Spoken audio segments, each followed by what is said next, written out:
Tak način financiranja, da se moramo kar naprej prijavljati na ene razpise, in letos smo se na 5 razpisov prijavili in smo bili neuspešni, čeprav sem jaz prepričana, da Slavko Stošicki zna pisati razpise, da Jože Kristan kot advokat zna pisati razpise in tudi meni, ki bi tudi znala nekaj napisati, to se pravi, da smo na vseh 3 falili, na evropskih 2 smo še kar daleč prišli, mogoče to se bo dalo še kaj popraviti in kaj dobiti, sam sploh ne vem, kdaj bojo to razpisati. To se pravi, mi potrebujemo enostavno financiranje. Država mora povedati, a taka društva potrebuje, jaz mislim, da jih, predvsem bodo nevrologi sami povedali, da smo nekje podaljšana roka, ena pomoč zdravstvu in predvsem to sodelovanje z nevrologi in drugimi strokovnjaki z tega področja pomeni stalne kontakte, stalne izmenjave izkušenj in tudi pravzaprav, če povem, kadar imamo tabor ali pa karkoli drugega, je na koncu, ko naprimer nevrolog neha predavati vrsta, da ga vprašajo za nasvete in v bistvu naredi takrat pregled, svetuje ljudem povečati ali kaj narediti ali pa jih nareči na. To je ena od.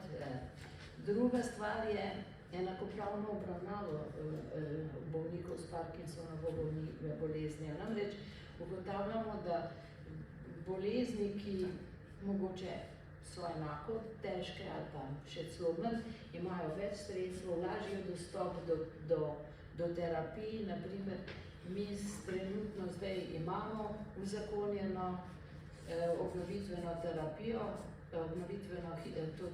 nimamo pa pravilnika, ki bi to v življenje spravil. To se pravi, politika nas nekje ukinja, ne pristopi in prelaga, ne vem, upam, da bo leto 24 prvo.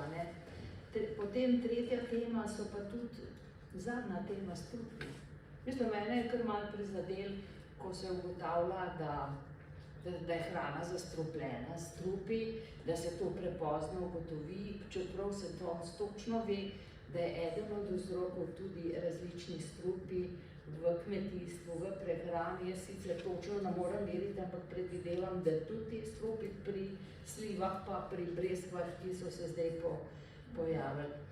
Sicer pa tudi podpornih terapij nimajo, bolniki zelo težko pridejo do fizioterapije ambulantno in tudi referenčne sestre, ki bi morale kronične bolnike obravnavati, jih ne obravnavajo Parkinsonove, samo druge skupine bolnikov.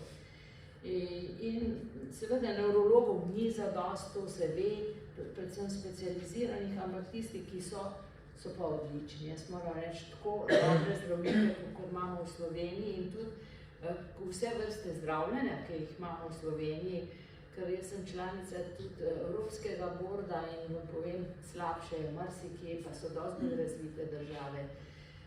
In bi pa poudarila, da tudi zelo manjka pa teh parkinsonskih sester, ki so ena povezava med bolnikom in nevrologom, ki bi marsikje olajšale delo nevrologa, ne bi imel toliko čakalnih vrst in mislim, da bi tukaj bilo nekaj za narediti, je pa res, da usposobiti eno parkinsonsko sestro pa kar traja.